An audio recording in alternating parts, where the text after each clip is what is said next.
सपा और कांग्रेस ने मिलकर देश की आधी आबादी के साथ धोखा किया है। इस बिल का विरोध करके उन्होंने नारी का अपमान किया है। अब कांग्रेस और सपा के विरोध के चलते आधी आबादी को राजनीति में सही भागीदारी नहीं मिलेगी, वो राजनीति में नहीं आ सकेंगी। ऐसा कुछ कहना था कैबिनेट मंत्री बेबी रानी मौर्य का, जिन्होंने एक प्रेस वार्ता के दौरान कांग्रेस और सपा पर जमकर जुबानी हमला बोला। ये हम हर मंडल में पदयात्रा निकालेंगे और गांव तक की जो हमारी महिलाएं हैं उनको हम बताएंगे कि आपके साथ धोखा हुआ है, आपके साथ सपा ने और कांग्रेस ने धोखा किया है। आप अगर राजनीति में आना चाहती थी तो अब नहीं आ सकती हैं। इसके लिए हम मंडल तक ये पदयात्रा निकालेंगे और हर बहन को जागरूक करेंगे और उनके साथ जो अपमान हुआ है उस अपमान के बदले के लिए उन्हें तैयार करेंगे और 2027 में इसका हम उन्हें सबक भी सिखाएंगे। पदयात्रा की शुरुआत कब से हो रही है, कहाँ का आगाम? अब ये हमारी अभी प्रेस चल रही है, इसके तुरंत बाद ही हम पदयात्रा शुरू कर देंगे। कांग्रेस का साफ तौर पर आरोप है कि 2023 में जब संसद में बिल पास हो गया था तो फिर भाजपा को दोबारा से बिल लाने की जरूरत है। ये बिल लाने की इसलिए जरूरत हुई है, ये इसमें एक अमेंडमेंट आ रहा था, इसको थोड़ा सा बदलाव था। हम महिलाओं को 50% आरक्षण देने वाले थे, इससे हमारी बहनों की सीटें बढ़ती, किसी पुरुष भाई की सीट नहीं कटती, इसलिए दोनों में कोई विवाद नहीं होता। महिलाओं को उनका पूरा प्रतिनिधित्व मिलता और पुरुष भाइयों को भी पूरा कांग्रेस कह रही है तो अगर महिलाओं के लिए सरकार इतना सोचती है तो उन्हीं जो सीट है उन्हीं में से महिलाओं को तो टिकट दे सकती है। ऐसा क्यों कि अब सीट बढ़ाने के लिए सरकार ने जल्दबाजी नहीं की? कोई जल्दबाजी नहीं की है, छोटा सा अमेंडमेंट आया है।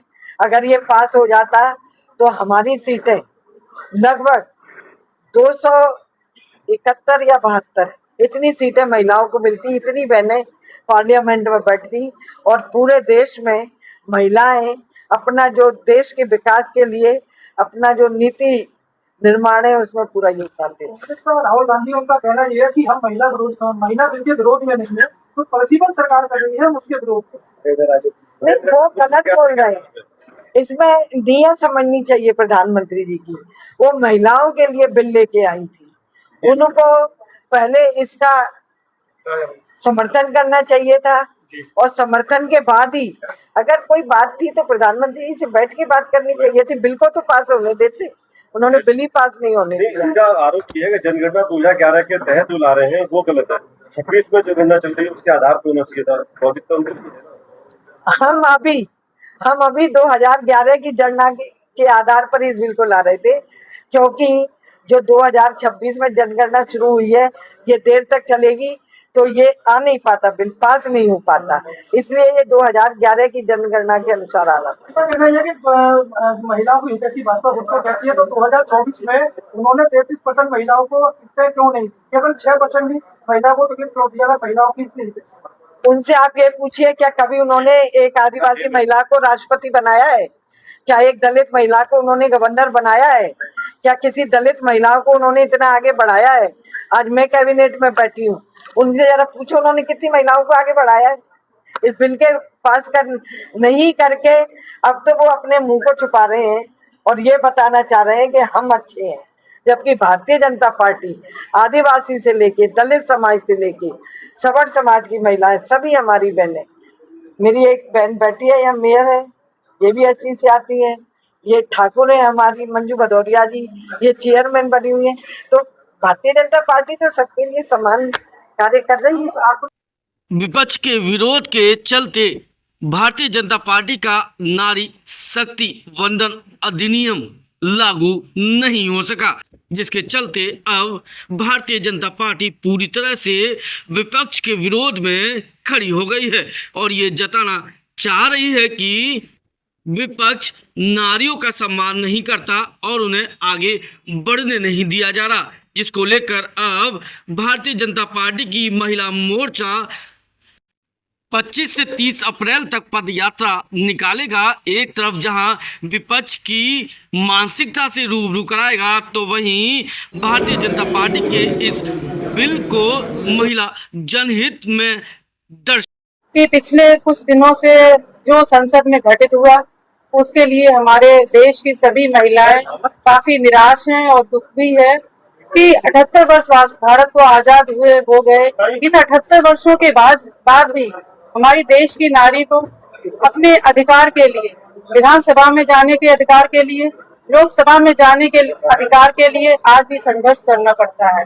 जो लोग बात करते थे महिला को आगे बढ़ाने के लिए, महिला सशक्तिकरण की, कांग्रेस की जो पार्टी की वो है प्रियंका गांधी जी का कहना था, आप सबने सुना है कि लड़की हूँ लड़ सकती हूँ। जब लड़की हूँ लड़ सकती का नारा दिया, लड़कियों को आगे बढ़ाने की तो बात आई की उन्होंने, लेकिन जब नारी शक्ति बंधन अधिनियम के माध्यम से लड़कियों को आगे बढ़ाने के प्रस्ताव जब हमारे मोदी जी ने रखा तो विपक्ष सभी पीछे हट गया और उसका विपक्ष ने पूरा समर्थन ना करके उस बिल को गिराने का कार्य किया।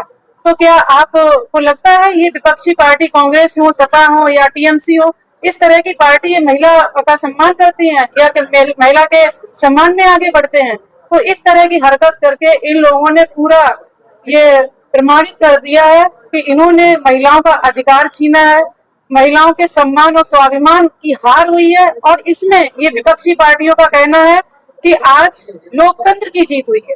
मैं आप सबके माध्यम से उनको ये बताना चाहती हूँ, जहाँ पर महिलाओं का मान सम्मान हार गया हो, जहाँ बेटियों का सम्मान नहीं होता है, क्या वहाँ लोकतंत्र की जीत हो सकती है? तो इस तरह के वो लोग आज लोग कटाक्ष कर रहे हैं, तो ये चीजें उनको शोभा नहीं देती हैं। और हम लोग आज प्रेस वार्ता का आयोजन हुआ है, आने वाले दिनों में वहाँ आक्रोश रैली भी निकालेंगे। आज भी हम लोग अभी रैली निकाल के आए हैं, हम लोगों ने पुतले भी फूके हुए हैं और सभी महिलाएं जागरूक हैं, और जागरूक है इसीलिए रोड पे आ रही हैं, अपने अधिकार के लिए लड़ रही हैं। और हम सभी बहनें आने वाले दिनों में जो भी मातृ शक्ति है हमारे पूरे देश की, आने वाले दिनों में सपा हो, कांग्रेस हो, टीएमसी हो, कोई भी विपक्षी पार्टी हो, इन सबको मुंह तोड़ जवाब देने का कार्य करेंगे। और 2027 या 2029 का जो भी चुनाव आएगा उनको हम बताएंगे कि महिलाओं का अधिकार छीनने वालों का क्या हर्ष महिलाएं करती हैं। और हम धन्यवाद देते हैं हमारे देश के यशस्वी प्रधानमंत्री जी को, जिन्होंने जब से 2014 से प्रधानमंत्री जी बने हैं तब से लेके अब तक महिलाओं को सशक्तिकरण के जो कार्य किए हैं उसके लिए हम सब उनके साथ हैं। और एक बात कहकर मैं अपनी वाणी को विराम देती हूँ। मेरा कहना है कि लोहा जितना आग तपेगा तपता है उतना ही ताकत भरता है, सोने में जितनी आग लगेगी उतना तेज निखरता है। तो हमारी देश की बेटियां, हमारी देश की महिलाएं तपता हुआ लोहा है, चमकता हुआ सोना है, और वो अपने हक के लिए जब तक लड़ती रहेंगी, जब तक उनको अपना अधिकार नहीं मिल जाएगा। और मोदी जी का साथ जब तक देते रहेंगे, जब तक पार्लियामेंट और विधानसभा में हमारी 33% बहनें वहाँ बैठ के अपना प्रतिनिधित्व नहीं करेंगे। जन आक्रोश महिला पदयात्रा की प्रेस वार्ता के दौरान आगरा की महापौर हेमलता दिवाकर भी पत्रकारों से रूबरू हुई। उन्होंने कहा कि विपक्ष तो महिला विरोधी है, वो महिलाओं को आगे बढ़ता हुआ देखना ही नहीं चाहता, इसीलिए तो नारी शक्ति वंदन अधिनियम का विरोध किया। उन्होंने ये भी कहा कि हम पीएम मोदी के साथ खड़े क्यों ना हो, वो आदि आबादी का सम्मान करते हैं और उन्हें आगे बढ़ाने का काम कर रहे हैं, लेकिन विपक्ष आदि आबादी को ना तो सम्मान दे रहा है और ना ही आगे बढ़ाने का काम कर रहा है। रोड देखिए 2026, 16 और 17 को जो विधेयक पास होना था उसमें कांग्रेस, समाजवादी पार्टी, डीएमके और टीएमसी इन संगठनों ने जिस प्रकार से जो विरोध किया, विधेयक को पास नहीं होने दिया, ऐसे संगठनों के बारे में आज प्रेस पूरी यहाँ पर मौजूद है। मैं इतना ही कहूंगी कि जिस प्रकार से ये लोग महिला विरोधी कार्य करते हैं, और हम भारतीय जनता पार्टी के कार्यकर्ता हैं, हमारे लिए कहा गया कि आप तो प्रधानमंत्री मोदी जी के साथ, उनके साथ खड़े होकर बातें करोगे, लेकिन मैं आपको बता देना चाहती हूँ कि प्रधानमंत्री जी के साथ हम लोग क्यों ना खड़े हो, क्योंकि हमेशा से प्रधानमंत्री जी महिला हितैषी रहे। जब से 2014 से उन्होंने केंद्र में प्रधानमंत्री पद की कमान संभाली, उन्होंने कहा कि मैं इस देश का प्रधानमंत्री नहीं, प्रधान सेवक के रूप में कार्य करूंगा। और हमेशा महिलाओं के हित के बारे में कार्य किया। आज जब 2023 में 33% कोटा राजनीतिक महिलाओं के लिए उन्होंने निर्धारित किया, उसको पास किया, आज ये विरोधी दल उसका विरोध कर रहे हैं और मुझे खेद होता है इस बात के लिए कि उनके लोग भी उनके महिलाएं भी वहां पर राजनीति करती हैं और ऐसे माहौल में वहां जब ये हमारा विधेयक संशोधन नहीं हो पाया 131 बार, तो वहां पर बैठी विपक्षियों की महिला सांसद डेस्क को थपथपाकर खुशी जाहिर करती है। हमें खेद होता है इस बात के लिए कि वो भी एक महिला है। मैं आप लोगों को बता देना चाहती हूँ कि जिस प्रकार से आज विरोधी इस विधेयक का विरोध कर रहे हैं, हमारी सारी बहनें, आगरा की सारी बहनें और भारत की सारी बहनें आने वाले चुनावों में उन्हें मुंह तोड़ जवाब देने वाली हैं। और महिला सशक्तिकरण के लिए जिस प्रकार से प्रधानमंत्री जी खड़े हुए हैं, भारत की और आगरा की, उत्तर प्रदेश की सभी महिलाएं प्रधानमंत्री जी के साथ कंधे से कंधा मिलाकर खड़ी हुई है। और मैं आपको बता देना चाहती हूँ कि आगरा में हम लोग 24 और 25-23 को मंडल वाइज पदयात्रा करेंगे, आक्रोश रैली निकालेंगे और एक जन आक्रोश सभा भी करने जा रहे हैं। मैं इस मौके पर यही कहूंगी कि ऐसे विरोधियों को हमारी बहनें जवाब देंगी 2027 और 2029 में। मैं ये कहना चाहूंगी कि जब नारी शक्ति वंदन अधिनियम संसद में पास होने ही वाला था, कुछ लोग पक्ष में थे, कुछ विपक्ष में थे, लेकिन मुद्दा वो नहीं है कि पास क्यों नहीं हुआ।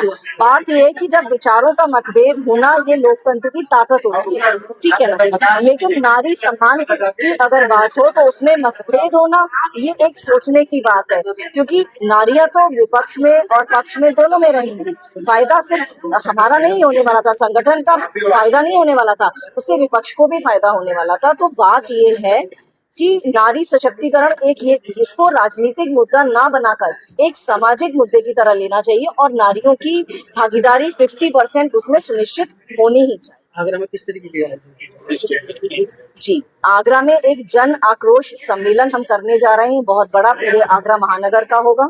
उसके अलावा मंडल में रैलियां निकाली जाएंगी, वो रैलियां मंडल वाइज होंगी, विधानसभा वाइज होंगी। इस तरह से सभी हर गली मोहल्ले हर जगह जाके हम महिलाओं को जागरूक करेंगे कि उनके अधिकारों को किस तरह से छीना गया है विपक्ष के द्वारा। ये 23, 24, 25 में अभी हम कोई टेंटेटिव डेट बता नहीं सकते। इन 3 दिन हमें मिले हैं, इनमें से अभी हम महापौर जी के साथ बैठ के अपना डेट तय करेंगे कि हम किस दिन सम्मेलन करेंगे। और 25 से 30 अप्रैल तक ये मंडल में रैलियां निकाली जाएंगी।